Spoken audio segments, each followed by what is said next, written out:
Hello दोस्तों, मैं सुजीत आपका अपने YouTube channel study time with S के जीत में एक बार फिर से स्वागत करता हूं। मैं आपके लिए लेके आया हूं 23 जून कुमार गौरव सर की फुल पत्ती वाली क्लास का फुल रिवीजन। यदि आप चैनल में नए हैं तो चैनल को सब्सक्राइब कर दें और बेल आइकन दबाना ना भूलें, जिससे आने वाली प्रत्येक वीडियो आप तक पहुँच सके। दोस्तों, कुछ कारणवश आपकी क्लास कुछ दिन उपलब्ध ना करा सका, जिसके लिए क्षमा प्रार्थी हूँ। अब आपकी क्लास आपको रोज़ाना उपलब्ध कराई जाएगी। अभी तक जो क्लास नहीं मिली थी उस क्लास की पीडीएफ बना के हमारे एक मित्र ने हमें उपलब्ध कराई, जिस वजह से हम आपको पुरानी क्लास उपलब्ध करा पा रहे हैं। आओ अब देखते हैं आज का पहला प्रश्न। आज का पहला प्रश्न है, प्रतिवर्ष विश्व वर्षा वन दिवस कब मनाया जाता है? तो इसका उत्तर हो जाएगा 22 जून। इसकी शुरुआत हुई 2017 से। थीम है 2022 की थीम है द थीम इज नाउ। सर्वाधिक जैव विविधता वाला वन अमेजन वर्षा वन। अमेजन वर्षा वन कुल कितने प्रतिशत ऑक्सीजन का निर्माण करते हैं? तो इसका जवाब हो जाएगा 20%।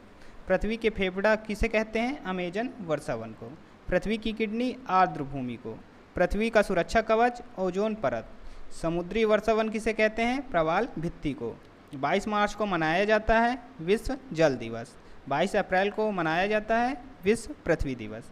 22 मई को जैव विविधता दिवस। पूरे विश्व को की कितने प्रतिशत जैव विविधता भारत में पाई जाती है? तो इसका जवाब होगा 8%।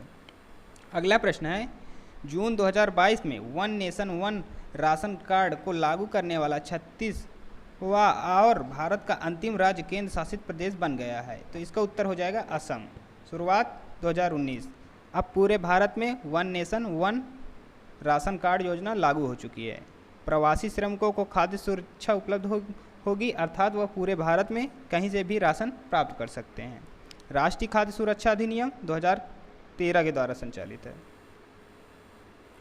One nation one ration card के लिए भारत सरकार ने कौन सा ऐप लॉन्च किया? तो इसका आंसर हो जाएगा मेरा राशन ऐप। भारत का पहला अनाज एटीएम गुरुग्राम। कामाख्या माता मंदिर स्थित है असम में। भारत का नवीनतम राष्ट्रीय उद्यान देहिंग पटकाई राष्ट्रीय उद्यान। असम का पुराना नाम कामरूप। असम के संस्थापक गोपीनाथ बारदोलई। एक सींग वाले गैंडे के लिए प्रसिद्ध है काजीरंगा राष्ट्रीय उद्यान, जो कि असम में है। विश्व का सबसे बड़ा नदी द्वीप मंजुली द्वीप ब्रह्मपुत्र नदी में है। असम का क्लासिकल डांस सत्रिया, इसके जनक शंकर देव। राष्ट्रीय जलमार्ग संख्या 2 है सादिया से धुबरी तक। अगला प्रश्न है, 21 जून 2022 को Indian railway catering and tourism corporation IRCTC द्वारा देश की पहली भारत गौरव टूरिज्म ट्रेन कहाँ से शुरू की गई? तो इसका उत्तर हो जाएगा दिल्ली सफदरगंज या भगवान श्री राम के सभी स्थानों से होते हुए जनकपुरी, जो कि नेपाल तक जाएगी। ट्रेन का नाम Ramayan circuit. Hope Express cancer के प्रति जागरूकता, यह महाराष्ट्र के द्वारा चलाया गया। कैंसर का अध्ययन ऑन्कोलॉजी। कैंसर डे मनाया जाता है 4 फरवरी को। ऑपरेशन उपलब्ध रेलवे टिकट की कालाबाजारी को रोकने के लिए चलाया गया। ऑपरेशन अमानत खोए हुए सामान को वापस लौटाने के लिए, ये रेलवे पुलिस फोर्स द्वारा चलाया गया। ऑपरेशन आहट महिलाओं और बच्चों की तस्करी को रोकने के लिए रेलवे पुलिस फोर्स द्वारा चलाया गया। पहली किसान रेल देववाली से दानापुर चली। रेलवे आयोग का गठन हुआ रॉबर्टसन आयोग द्वारा। भारत गौरव योजना के अंतर्गत पहली निजी ट्रेन कहाँ से शुरुआत होगी? कोयम्बटूर से शिरडी साईं बाबा तक। रेल बजट को आम बजट से मिलाने वाली समिति है विवेक देवराय समिति। रेल बजट को आम बजट से अलग करने वाली समिति एक वर्थ कमीशन। अगला प्रश्न है, 21 जून 2022 को किस देश की महिला कुश्ती टीम ने अंडर 70 एशियाई चैंपियनशिप का खिताब जीता है? तो इसका उत्तर हो जाएगा भारत। आयोजन हुआ किर्गिस्तान में। भारत ने इसमें जीते 8 गोल्ड। दूसरे स्थान पर है जापान। तीसरे स्थान पर मंगोलिया। किर्गिस्तान की राजधानी बिश्केक। भारत और किर्गिस्तान के बीच युद्ध अभ्यास हुआ। अब युद्ध अभ्यास होता है खंजर। निकहत जरीन विश्व मुक्केबाजी चैंपियन 2022 में स्वर्ण पदक जीती। साक्षी मलिक ओलंपिक में पदक जीतने वाली एकमात्र भारतीय महिला रेसलर हैं। इन्होंने कांस्य पदक 2016 के रियो ओलंपिक में जीता। 44वां शतरंज ओलंपियाड का आयोजन हुआ चेन्नई। इसका शुभंकर थम्बी। रवि दहिया टोक्यो ओलंपिक में सिल्वर पदक जीतने वाले हैं, जो कि कुश्ती में इन्होंने जीता। भारत का ओलंपिक में पहला व्यक्तिगत पदक जीता KD जाधव ने 1952 हेलेंस्की ओलंपिक में। ओलंपिक में पदक जीतने वाली पहली महिला कर्णम मल्लेश्वरी। दिल्ली खेल यूनिवर्सिटी की पहली महिला कुलपति कर्णम मल्लेश्वरी। टोक्यो ओलंपिक का शुभंकर मिराई तोबा। टोक्यो पैरा ओलंपिक का शुभंकर सोमेटी। बीजिंग शीतकालीन ओलंपिक का शुभंकर बिंग ड्वेन ड्वेन। खेलो इंडिया यूथ गेम का शुभंकर धाकड़। खेलो इंडिया यूनिवर्सिटी गेम का शुभंकर वीरा। नमामि गंगे मिशन का शुभंकर चाचा चौधरी। अगला प्रश्न है 20 जून 2022 को कहाँ पर 20वें लोक मेले और 13वें कृषि मेले 2022 का उद्घाटन किया गया? तो इसका आंसर हो जाएगा पुरी, उड़ीसा में। लोकगीत, लोक नृत्य आदि को बढ़ावा देने के लिए यह मेला संचालित किया गया है। कृषि में नवाचार को बढ़ाने के लिए भी। रज पर्व, माफ़ कीजिएगा, यहाँ पर रज होगा। रज पर्व मनाया जाता है उड़ीसा में। नुआखाई महोत्सव और धानु यात्रा उड़ीसा में।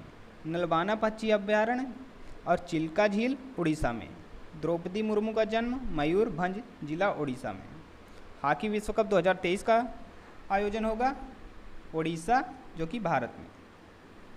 उत्कल दिवस 1 अप्रैल। सम्राट अशोक के कलिंग विजय का वर्णन है 13वें शिलालेख में। 21 जून 2022 को किसे संयुक्त राष्ट्र संघ यूएनओ में भारत का अगला राजदूत या स्थायी प्रतिनिधित्व नियुक्त किया जाएगा? तो इसका आंसर हो जाएगा रुचिरा कंबोज। यूएन महासभा की पहली महिला अध्यक्ष विजय लक्ष्मी पंडित हैं। संयुक्त राष्ट्र संघ के वर्तमान महासचिव एंटोनियो गुटारेस। विश्व की लघु संसद कहते हैं संयुक्त राष्ट्र महासभा को। यूएनओ की स्थापना 24 अक्टूबर 1945। संयुक्त राष्ट्र संघ का मुख्यालय है हडसन द्वीप, न्यूयॉर्क में है। यूएनओ का नवीनतम सदस्य दक्षिण सूडान, जो कि 193 नंबर का है। किस संविधान संशोधन को लघु संविधान कहते हैं? तो इसका जवाब हो जाएगा 42वां संविधान संशोधन। हाल ही में किस राज्य में पहली बार एक दुर्लभ ड्रैगन फ्लाई बर्मा गोम्फस चौकलेसिस को देखा गया? तो इसका जवाब हो जाएगा केरल। पश्चिमी घाट की स्थानीय प्रजाति है या शिकारी पक्षी है? कलपति फेस्टिवल मनाया जाता है केरल में। त्रिशूर पूरम फेस्टिवल केरल। मकर विलक्कु त्यौहार सबरीमाला मंदिर में मनाया जाता है। वेम्बनाड झील, अष्टमुदी झील केरल।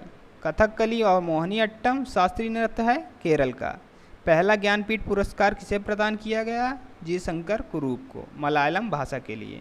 56वां ज्ञानपीठ पुरस्कार नीलमणि फूफन को दिया गया। 57वां दामोदर मावजो को। किस राज्य ने देश का पहला सरकारी OTT प्लेटफॉर्म लॉन्च किया? तो इसका जवाब हो जाएगा केरल, मलयालम फिल्मों को प्रमोट करने के लिए। एशिया और भारत का सबसे बड़ा बर्ड एटलस तैयार करने वाला राज्य केरल है। अगला प्रश्न है 20 जून 2022 को केंद्रीय मंत्री हरदीप सिंह पुरी ने निपुण परियोजना का शुभारंभ किया। यह संबंधित है कौशल प्रशिक्षण से। Ministry of urban housing and affairs के मंत्री हरदीप सिंह पुरी हैं। निपुण का फुल फॉर्म है national incentive promotion for up skill of निर्माण वर्कर्स। उद्देश्य निर्माण कार्य में संलग्न श्रमिकों का कौशल विकास करना। टैगलाइन है नई सीख नई आशा। पोषण सुधा योजना गुजरात सरकार द्वारा चलाई गई, आदिवासी महिलाओं को एक वक्त का खाना उपलब्ध कराने के लिए।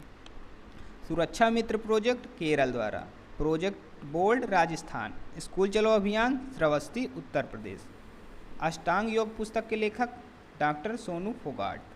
विमोचन किया मनोहर खट्टर द्वारा। योग शब्द की उत्पत्ति युद्ध शब्द से हुई, जिसका अर्थ होता है जोड़ना। अष्टांग योग में कौन कौन शामिल हैं? यम, नियम, आसन, ध्यान, धारणा, प्राणायाम, प्रत्याहार, समाधि। अंतर्राष्ट्रीय योग दिवस 2022 की थीम है योगा फॉर ह्यूमैनिटी। जून 2022 को किस राज्य ने भारतीय क्रिकेट बाधिर संघ IDCA द्वारा आयोजित पहली अंडर 90 T20 राष्ट्रीय क्रिकेट चैंपियनशिप का खिताब जीता? तो इसका आंसर हो जाएगा आंध्र प्रदेश। इसका उपविजेता रहा गुजरात। ऑपरेशन परिवर्तन गांजा खेती को खत्म करने के लिए आंध्र प्रदेश सरकार द्वारा चलाया गया। सर्वाधिक वन आवरण में प्रतिशत में वृद्धि हुई आंध्र प्रदेश।